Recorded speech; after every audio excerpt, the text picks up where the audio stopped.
पापा आएंगे तो बहुत मारेंगे, पापा को बुला देंगे। तो बात करने जा रहे हैं, हल्ला नहीं करना। यहाँ पर आके देखो तो तुम्हारा ऐप ना सुना रहो। हाँ हल्ला नहीं करना। बबिया नहा कर आओगे, सारा फूल चढ़ा देना उधर। मेरा कपड़ा खींचिए चल के तुम्हारा कपड़ा नहीं, मेरा भी कपड़ा खींचिए आज, अलग से खींचिएगा। कितना गंदा सामान खोल दिया है। सर के पूछिए, बेटा बोलते हैं तू पूछे बच्चा मैंने बोला मैं देखो तू पूछा है अपना। अभी प्लीज परेशान नहीं करना, ठीक है।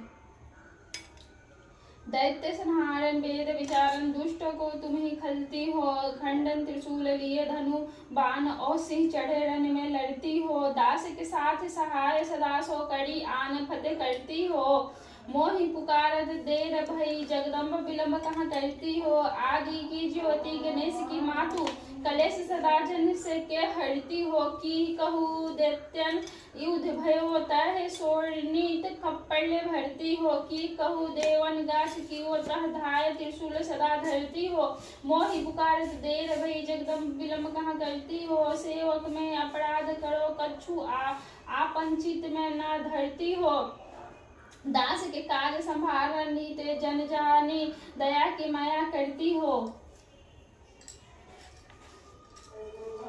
शत्रु के प्राण संहारन को जगतारण को तुम सिंधु सती हो, मोहि पुकारत देर भई जगदम्ब विलम्ब कहाँ करती हो, की तो भई बलि संग पताल की तो पूनी ज्योति आकाश गति हो, किंधी काम पड़ो हिंगराज जही में के सिंधु के बिंदु में जाप छिपती हो, चुगल चोर लबारन को बटुबारन की तुमहु डरती हो, मोहि पुकारत देर भई जगदम्ब विलम्ब कहाँ करती हो, बान सिरान की सिंह हैरान की ध्यान धरे प्रभु को जयती हो, की कहू सेवक कष्ट परितह अष्टभुजा बल दे लड़ती हो, सिंह चढ़े देवी छत्र विराजत लाल ध्वजा रन में फिरती हो, मोहि पुकारत देर भई जगदम्ब विलम्ब कहाँ करती हो, देवी तुम्हारी करो विनती इतनी तुम काज करो सुमति हो, ब्रह्मा विष्णु महेश की हो रथ हाँग सदा जग में फिरती हो, चंड ही मुंड ही जाय वधो तब जाय के शत्रु निपात गति हो, मोहि पुकार देर भई जगदम्ब विलम्ब कहाँ करती हो, मारी दवा महिषासुर को हरि की हरि को तुम ही पलती हो, मध कैटव दैत्य विंध्वस किए नर देवन के पति ईसापति हो, दुष्ट मारी आनंद कियो निज दासन के दुख को हरती हो, मोहि पुकार देर भई जगदम्ब विलम्ब कहाँ करती हो, साधु समाधि लगावत है तिनके तन को तू तुरंत तरती हो, जो जन ध्यान धरे तुम्हरो तिनकी प्रभुता चित है करती हो, तेरो प्रताप तिहु पर मैं तुलसी जन की मनसा भरती हो, मोहि पुकार देर भई जगदम्ब विलम्ब कहाँ करती हो।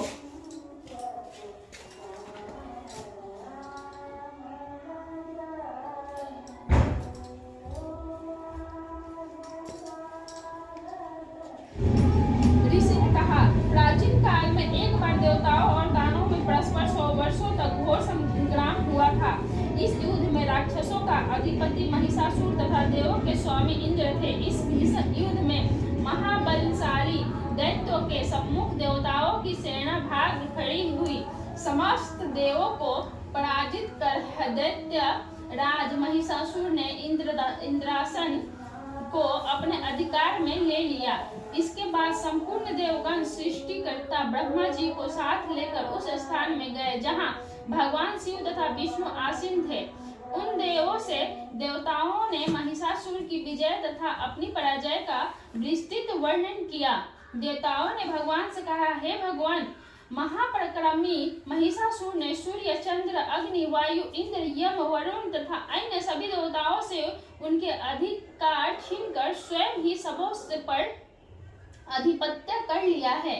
उस पापात्मा महिषासुर ने सभी देवों को स्वर्ग से निकाल बाहर कर दिया है। अब वे निष्कासित देवगण भूतल पर मनुष्य के समान भटक रहे हैं। हम सब लोगों ने आपके समक्ष असुरों के दुराचरण का सारा वृत्तांत निवेदित कर दिया है। हम सब देवगण आपके शरण पत्र हुए हैं। आप कृपा करके उस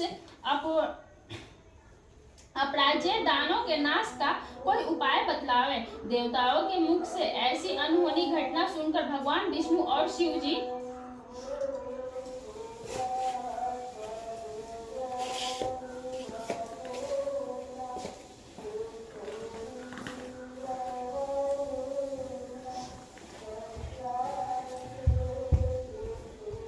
दानों पर अत्यंत कुपित हुए, जिसके फलस्वरूप उन देवाधिदेव की भौवें कुटिल हो गई और उनके मुखाकृति वक्र हो गई। तब अत्यंत क्रोधाविष्ट भगवान विष्णु के मुख से एक महान तेज का उदय हुआ। तदनंतर ब्रह्मा तथा शिवजी के शरीर से भी उसी प्रकार का तेज निकला। इसी प्रकार क्रमशः इंद्रादि देवों के शरीर से भी इसी प्रकार का तेज निर्गत हुआ। तत्पश्चात वे सभी तेज पुंज एक में मिलित हो गए। अब वह महान तेज पुंज ज्वलंत पर्वत के सदृश दिखाई पड़ने लगे। देवताओं ने देखा कि उस दहकती हुई ज्वालाएं निकल कर दिगंतों में फैल रही है। संपूर्ण देवों के शरीर में निकला हुआ वह तेज पुंज अद्वितीय था। वह तेज पुंज संयुक्त रूप से एक नाड़ी के रूप में बदल गया और वो अपने प्रकाश से प्रकाशमान होकर त्रिभुवन में छा गया। भगवान शिव के शरीर से निर्गत तेज के द्वारा महामाया देवी के मुख की उत्पत्ति हुई। यमराज के तेज द्वारा देवी के सिर के केश उत्पन्न हुए और भगवान विष्णु के तेज से उनकी भुजाओं का निर्माण हुआ। चंद्रमा के तेज से स्तनद्रिय, इंद्र के तेज से कटी, वरुण के तेज से जांघ एवं पैरों की पिंडली और पृथ्वी के तेज से नितंब निर्मित हुआ। ब्रह्मा के द्वारा दोनों पैर तथा सूर्य से अंगुलियां का प्रकट्य हुआ। अष्टवासुओं के तेज से हस्तांगुलिया और कुबेर के तेज से नासिका का निर्माण हुआ। प्रजापति के तेज से दंत पक्ति तथा अग्नि के तेज से त्रिनेत्रों का प्रादुर्भाव हुआ। संध्या के तेज से दोनों भौवें और वायु के तेज से कान उत्पन्न हुए। इसी प्रकार अन्य सभी देवों के मिलित तेज से देवी के संपूर्ण अवयवों का निर्माण हुआ। समग्र देवों के संयुक्त तेज से प्रकट हुई उसी देवी की मूर्ति देखकर महिषासुर द्वारा संत्रस्त देवगण अत्यंत प्रमुदित हुए। भगवान शिव ने अपने विशिष्ट अस्त्र शूल में से एक शूल देवी को अर्पण किया। भगवान विष्णु ने अपने चक्र की सहायता से नवीन चक्र का निर्माण कर देवी को दिया। वरुण देव ने शंख, अग्नि देव ने शक्ति, वायु ने धनुष बाण से पूरित दो तरकस उन्हें प्रदान किया। देवराज इंद्र ने अपने वज्र द्वारा निर्मित वैसा ही एक वज्र तथा ऐरावत हाथी से एक घंटा उतारकर अर्पित किया। यमराज ने काल दंड से प्रादुर्भूत दंड, वरुण ने पास फंदा, प्रजापति ने स्फटिक एक प्रकार की मणि की माला और सृष्टिकर्ता ब्रह्मा जी ने अपने कमंडल देवी को अर्पित किया। सूर्य देव ने अपनी संपूर्ण किरणों का तेज देवी के समस्त रोमकूपों में भर दिया। काल ने उन्हें अपनी दैदीप्यमान तलवार और ढाल दे डाली। क्षीर सागर ने उज्जवल हार, कभी मालिन न होने वाले दो दिव्य वस्त्र, दिव्य चूड़ामणि, दो कुंडल, कड़े, समुज्ज्वल अर्धचंद्र, भुजाओं में धारण करने के केयूर, बाहुओं में पहनने का एक प्राचीन आभूषण बाजूबंद अर्पित किया। दोनों चरणों में धारण करने के लिए निर्मल नुपुर, गले की उत्तम हंसुली और सभी उंगलियों में पहनने के लिए रत्न जड़ित अंगूठियां भी प्रदान की। विश्वकर्मा ने देवी को अपना स्वच्छ परशु दे दिया। इसके साथ ही उन्होंने अनेक प्रकार के अस्त्र और अभेद कवच भी दिए। इन सभी अस्त्रों के अतिरिक्त उन्हें मस्तक और वंश पर धारण करने के लिए सदैव हरी भरी बनी रहने वाली कमलों की माला प्रदान की। सागर ने उन्हें सुंदर पद पुष्प दिया और हिमाचल पर्वत ने उनके वाहन के लिए सिंह तथा अनेक रत्न आदि भेंट किए। धन अधिपति कुबेर ने देवी को मधुपूर्ण पात्र अर्पित किया। समस्त ब्रह्मांड के आधारभूत नागराज शेष ने अमूल्य मणियों से पूरित नागहार भेंट किया। इसी प्रकार सभी देवों ने अपने अस्त्र शस्त्र तथा रत्नादि अर्पित करके देवी की भगत की। इसके अनंतर देवी ने उच्च स्वर में अट्टहास करते हुए बारंबार गर्जन किया। उनके गुर गर्जन से संपूर्ण आकाश प्रकंपित हो गया। उसे घोर गर्जन के फलस्वरूप भीषण ध्वनि फैल गई, जिससे त्रैलोक्य विक्षुब्ध हो उठा और सागर में हिलोरे लेने लगे। भूमंडल के भूकंप उत्पन्न हो गया और सभी पर्वत अपने स्थान से डगमगाकर कांपने लगे। ऐसा देखकर देवों ने हर्षित होकर भगवती सिंहवाहिनी का जयनाद किया। तत्पश्चात ऋषि महर्षियों ने भी देवी की स्तुति नतमस्तक होकर की। सारे विश्व को क्षुब्ध देखकर दानों ने अपनी संपूर्ण सेनाओं को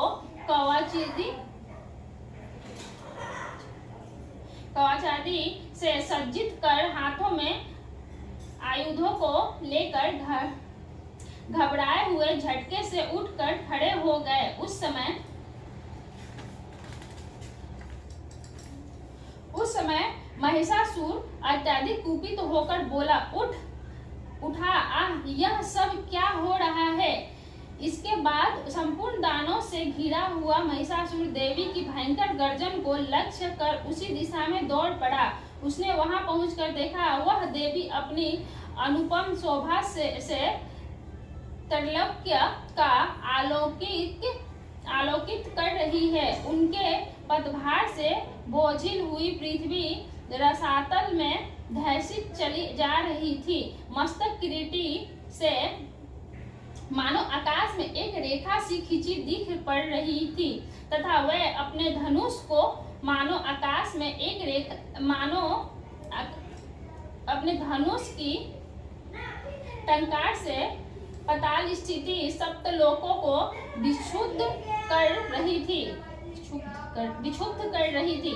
अपनी सहस्त्र भुजाओं के द्वारा देवी संपूर्ण दिगंतों को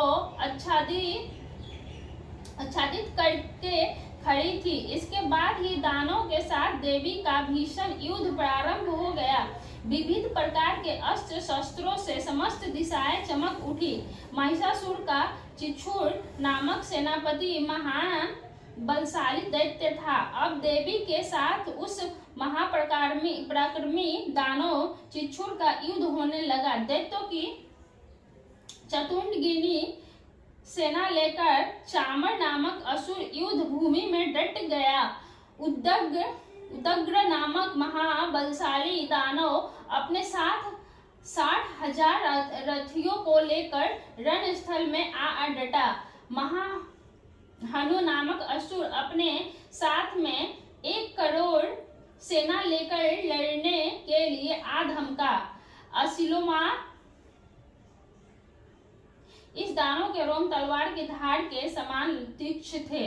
नामक असुर 500 रथियों के साथ रणभूमि में उपस्थित हुआ। वास्कल नामक दानव अपने 7 लाख सेना लेकर युद्ध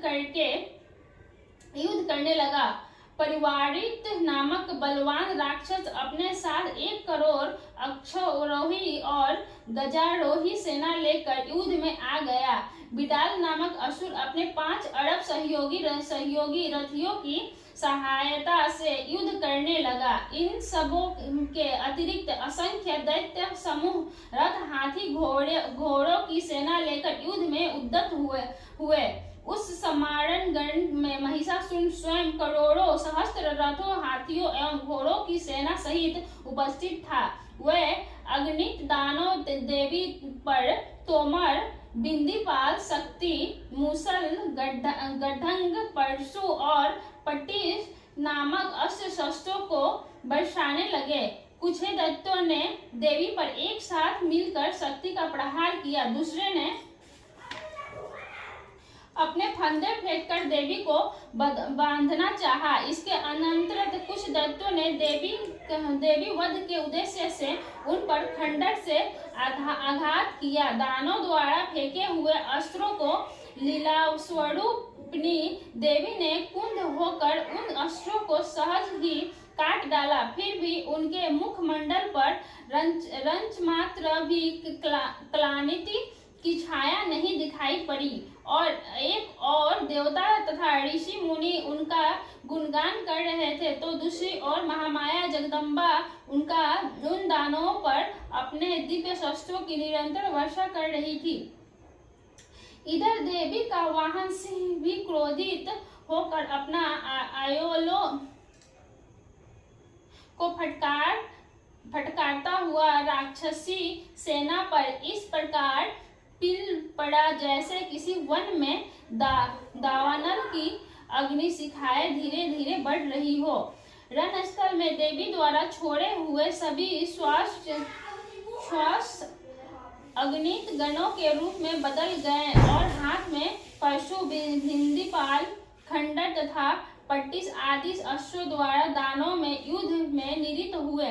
देवी शक्ति से उत्पन्न समस्त गण दानों को दलते हुए शंख, नगाड़े आदि बाजों का बजाने लगे। उस रणभूमि में कितने ही गण हर्षित होकर मृग आदि बाजे में बजाने लगे।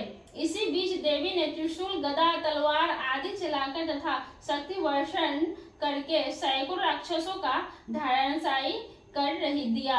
कितने ही राक्षसों को तो घंटे की कर्कश ध्वनि के द्वारा संज्ञाहिनी करके मार डाला। देवी ने अपने पास में अनेक राक्षसों को बांधकर भूमि पर घसीटा और कितने ही दानवों को तलवार की पैनी धार से 2 टुकड़ों में काट दिया। कितने ही राक्षस उनकी गदा की मार से भूमि लुठित हो गए तथा कितने ही मूसल के आघात से रक्त वमन करने लगे। वक्ष में शूल बिंधने के फलस्वरूप कितने ही दैत्य धरती पर गिरकर छटपटाने लगे। देवी ने इतनी भयंकर बाण वृष्टि की जिससे कितने ही दानों की कमर टूट गई। अब तक जो राक्षस देवी पर बाज पक्षी की तरह झपट रहे थे वह ही अब अपने प्राणों को गंवाने लग गए। बहुतों की भुजाएं कटकर तितर बितर हो गई और बहुतों की गर्दन ही धड़ से अलग जा पड़ी। कितने ही राक्षसों के सिर खंड होकर पृथ्वी पर गिरने लगे तथा कुछ दानवों के शरीर कटकर 2 टुकड़े हो गए। जांग विहीन होकर कितने ही भूमि पर पतित हो गए।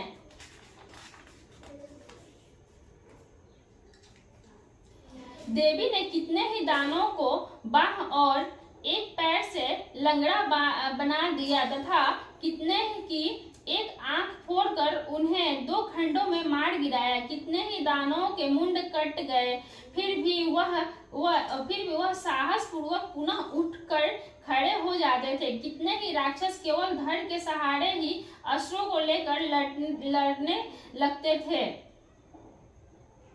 जुझाऊ बाजे के राग पर कितने मुंड विहीन धड़ नृत्य करने लगते थे। राक्षसों के कटे हुए धड़, हाथों में तलवार, शक्ति ऋष्टि नामक हथियार लिए रणस्थल में दौड़ते हुए और कितने ही राक्षस ठहरो ठहरो शब्द करते हुए देवी को युद्ध की चुनौती दे रहे थे। जिस स्थान पर यह भीषण संग्राम हुआ वहां की भूमि रथ, हाथी, घोड़े और दानवों की लाशों से पट गई थी, जिससे वहां का गमनागमन का मार्ग अवरुद्ध हो गया था। भारी संख्या में दैत्यों का वध होने से तथा हाथियों और घोड़ों के शरीर से इतना अधिक रक्तपात हुआ कि क्षण मात्र में ही वहां की भूमि पर खून की नदियां प्रवाहित होने लगी। जिस प्रकार तीर्ण समूह कष्ट राशि को प्रज्वलित अग्नि कुछ ही देर में जलाकर भस्म कर देती है, उसी प्रकार जगदम्बा जगजननी ने भी क्षण भर में ही दानों की उस विशाल सेना का संहार कर डाला। देवी वाहन सिंह भी अपने आयालों को द्रुत गति से फटकारता हुआ घोर गर्जन उत्पन्न कर रहा था। कितने ही दानवों के प्राण उस सिंह के गर्जना से मानो निकल जा रहे थे। उन दानवों के साथ देवी के गणों ने इतना भीषण युद्ध किया जिससे प्रसन्न होकर आकाश में स्थित देवगण उन पर फूलों की वर्षा करने लगे।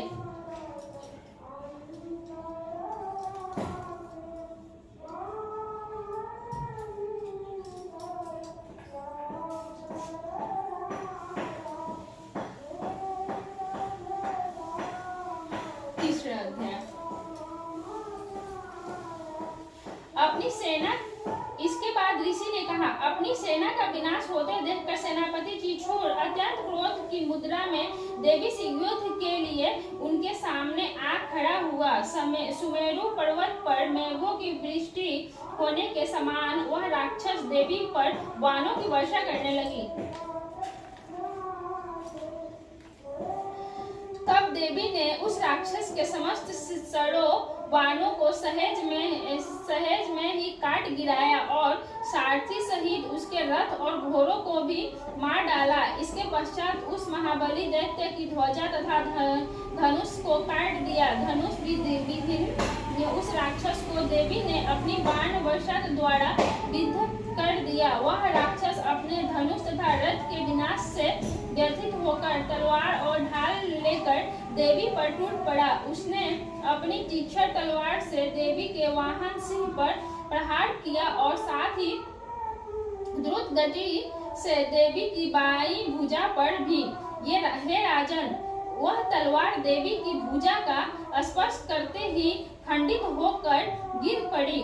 अपने सभी वारों को निष्फल होते देखकर दानों ने अत्यंत कोप करके अपने हाथों में शूल ले लिया। देवी को लक्ष्य करके उस महादानव ने अपने शूल को देवी की ओर फेंका। आकाश से पतित होते हुए सूर्यमंडल के समान वह शूल चमक उठा।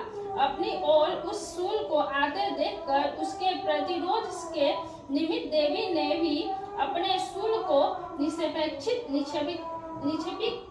किया। देवी की शूल से टकराकर उस दानव का शूल 100 खंडों में टूटकर बिखर गया। इसके विपरीत देवों के चलाए हुए शूल के द्वारा महाबलवान दानव के प्राण निकल गए। सेनापति चिछूर की मृत्यु के बाद चामर नामक दैत्य गजाड़ू होकर देवी के सामने युद्ध के लिए तत्पर हुए। देवी के सामने पहुंचते ही अपनी ओर से उसने शक्ति चलाई, जिसके प्रत्युत्तर में देवी ने अपनी हुंकार से ही उस राक्षस को आहत करके भूतल पर गिरा दिया। अपनी शक्ति को चूर्ण होते देखकर चामर बहुत ही क्रुद्ध हुआ। उसने देवी का शूल का प्रहार किया, परंतु अपने बाणों द्वारा देवी ने उसके शूल को काट दिया। इतने में अवसर देखकर देवी के सिंह ने हाथी के मस्तक पर छलांग लगाया और दानों के साथ भयंकर युद्ध करने लगा। वे दोनों लड़ते लड़ते हाथी से नीचे उतर आए और अत्यंत वेग से परस्पर देवी का सिंह आकाश की ओर प्रबल वेग से उछल पड़ा और भूतल पर पतित होते समय अपने पंजों की मार से चामर दैत्य का सिर फाड़कर धड़ से अलग कर दिया। चामर दैत्य का सिर काट कर धड़ से अलग कर दिया। इसके अनंतर उदग्र नामक दानव प्रस्तर खंडों एवं वृक्षों की चोट से घायल होकर देवी के हाथों मारा गया एवं कराल नामक दानव के भी मुक्कों थप्पड़ों तथा दंत छक्र से घायल होकर अपने प्राण गंवा बैठा। अपनी गदा के प्रहार से देवी ने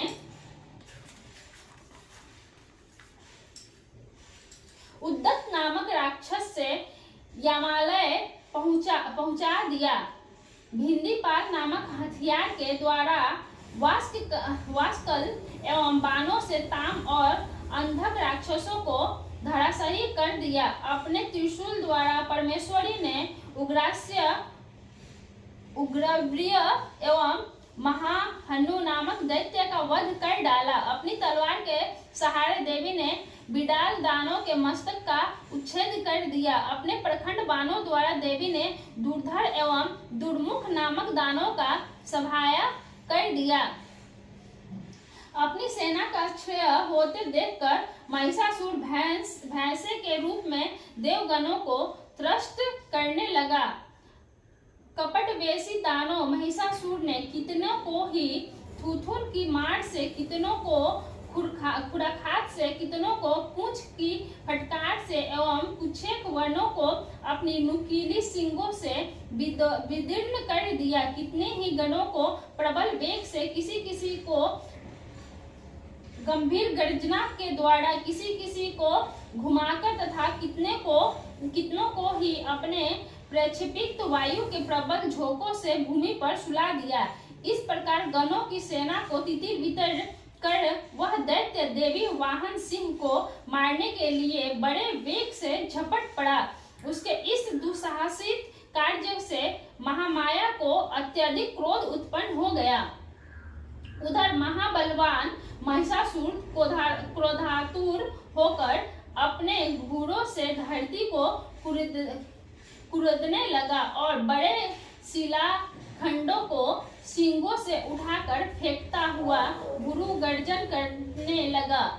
उसके द्रुत गति से दौड़ने के कारण पृथ्वी विक्षुब्ध हो उठी, मानो वह फट जाएगी। उसकी पूंछ की फटकार से सागर पृथ्वी को जलमग्न करने लगे। उसके कंपित सींगों से आघातों से आकाश स्थिति मेघ समूह तितर बितर हो गए। उस राक्षस के श्वास की प्रचंड वायु के कारण सैकड़ों पर्वत उड़ कर आकाश से धरती पर गिरने लगे। उस महाकाय दानों का लक्ष्य अपनी ओर देखकर चंडिका देवी ने उसके हनन के निमित्त उस पर अपना क्रोध प्रकट किया। सर्वप्रथम देवी ने अपना पास फेंक कर उस महाबलशाली दानव को बांध लिया। जब उस राक्षस ने अपने को आबद्ध पाया तो अपने कपट वेश का त्याग कर दिया। इसके अनंतर वह राक्षस कपटी सिंह बनकर देवी के सम्मुख आ गया। तब अंबिका ने ज्यों ही उसका मस्तक काटना चाहते हुए वह मावी राक्षस खंडगधारी पुरुष वेश में सामने आ गया। देवी ने महिषासुर को उसी क्षण उसके ढाल तलवार सहित अपनी बाण वृष्टि के द्वारा बेध दिया। अब वह राक्षस कपटी गजराज के रूप में अपनी सूंड की सहायता से देवी की विशालकाय सिंह को अपनी ओर खींचने का विफल प्रयास करने लगा और साथ ही चिंगाड़ने भी लगा। खींचने के कुचेष्टा करते ही देवी ने उसकी सूंड को अपनी तलवार से काट दी।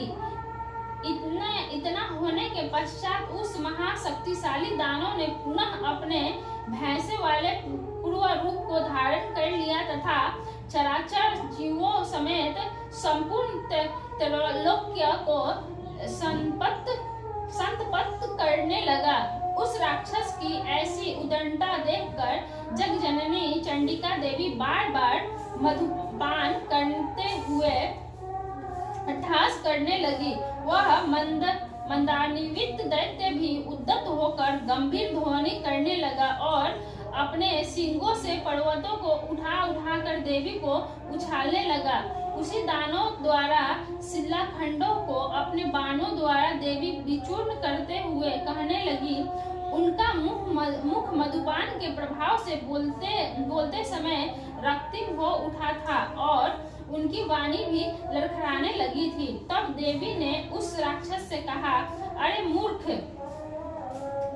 मैं जब मधुपान में रत हूँ तब तक तू निर्भय होकर गरज ले। अभी मेरी हाथों से तेरी मृत्यु होने पर देवता लोग भी गर्जन करने लगेंगे। ऋषि ने कहा। इतना कहने के साथ ही देवी ने उछलकर उस राक्षस को दबोच लिया और उस पर सवार हो गई। अपने पैरों से दबाकर देवी ने अपने शूल से उसके कंठ प्रदेश में प्रहार किया। दबाव के चुंगल में जकड़े होने पर महिषासुर अपने मुख से दूसरे रूप में बाहर निकलने की कुचेष्टा करने लगा। अभी तक वह आधा ही निकल सका था कि देवी ने अपने बल से उसका निकलना रोक दिया। वह दानव अर्ध निर्गतावस्था में ही विद्यमान रहकर देवी से युद्ध करने लगा। तब देवी ने एक बहुत विशाल तलवार से उसके सिर का खंडन कर दिया। महिषासुर का वध होते ही उसकी बची खुची सारी सेना रणस्थल से पलायित होने लगी। इधर इसकी मृत्यु से संपूर्ण देवगण अत्यंत आह्लादित हुए। तदंतर देवों ने दिव्य ऋषियों के साथ सामूहिक रूप से भगवती दुर्गा का स्तोत्र किया। गंधर्वराज हर्षित होकर गायन करने लगे एवं देवगणाएं नृत्य करने लगे।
शक्ति गयो तमन प्रस्ताव शरणागत हुई कीर्ति बखानी। जय जय जय जगदम्बा भवानी। भई प्रसन्न आदि जगदम्बा दई शक्ति नहीं मौके की न विलंब मौको मातु कष्ट दिखे तुम बिन को न हरे दुख में वासा ते शनि परसताया मोहम्मद आदि सब दिन सहत तु नासी कीजे महारानी करो इच्छित सतु नासी कीजे मारे सब एक चित तुम्हें भवानी करो कृपा माता दयारी दिशे दे करो रे अल्लाह जब लगी जो दया फल पाओ तुमने जसमय सदा सुना दुर्गा चालीसा जो कोई गाए सब सुख भोग परंपरा दे देवी दास सरणी जानी करो कृपा जगदम्बा वाली। जय दुर्गा मां जय दुर्गा। जय माता दी, जय माता दी।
कर्पूर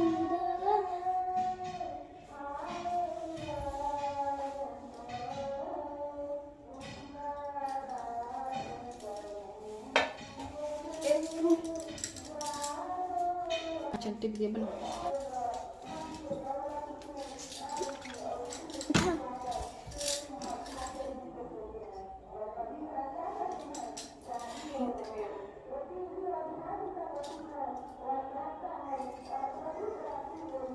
टिक तो आ रही है मम्मी, टिक तो आ रही है मम्मी, इधर देखना आ रही है।